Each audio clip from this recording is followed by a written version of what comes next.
Let's start with the greatest run machine there's ever been, the one and only Sir Donald Bradman. It was here at Headingley that he set a world batting record when he was just 21.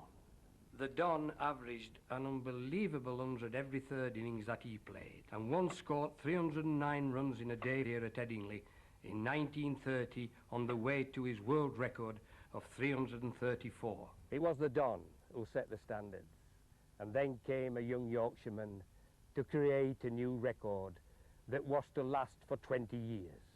For me, one of the finest batsmen that ever lived, Len Hutton. Len set the new record of 364 in the 5th Test match against Bradman's Australia at the Oval in 1938. He batted for 13 hours and 17 minutes and hit 35 fours on what was a placid pitch.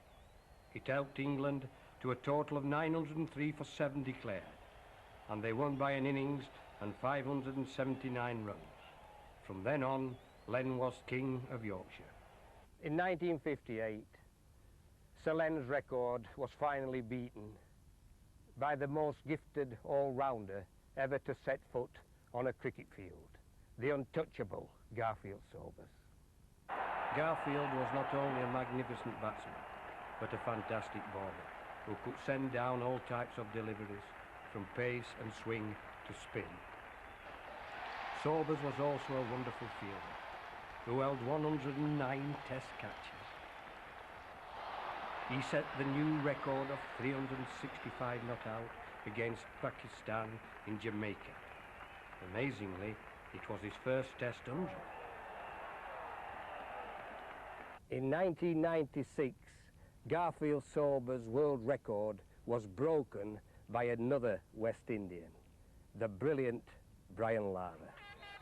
Brian took the English attack apart in Antigua, scoring 35 fours during a faultless innings in which he faced 536 balls. His complete dominance of the England bowlers drove the West Indian fans bound. This was the flashing boundary shot that brought up his first century. That will do nicely.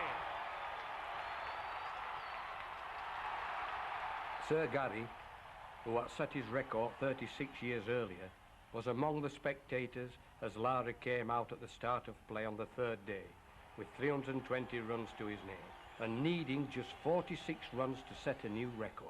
Very nervous. I played a few terrible shots before that, but I wanted to get there. That was the main thing. And when I leveled it, I know if I ever shared a record with Sir Gary Sobers, that was great enough for me.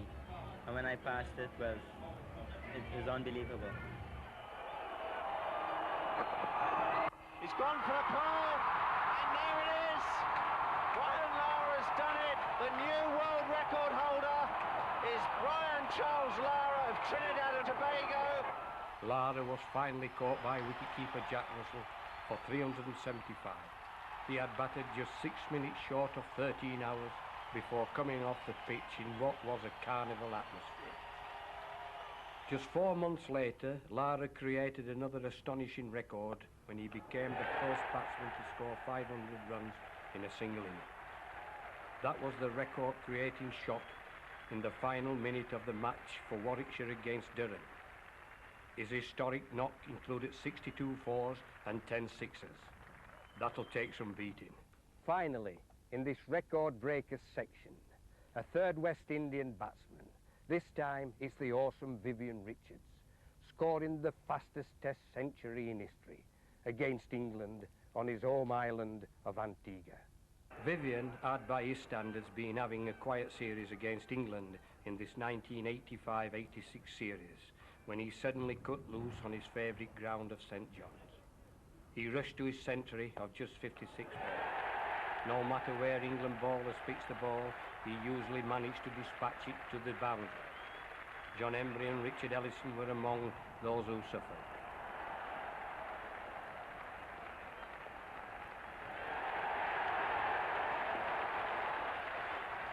And Viv's old Somerset teammate and pal Ian Botham was also given the big bat treatment. This was one of 6 sixes that decorated his innings, the ball disappearing into the top tier of the stand.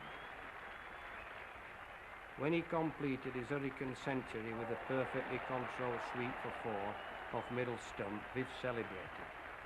And of course, so did his West Indies supporters.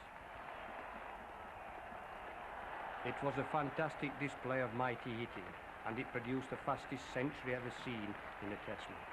No wonder they called him the Master Blaster.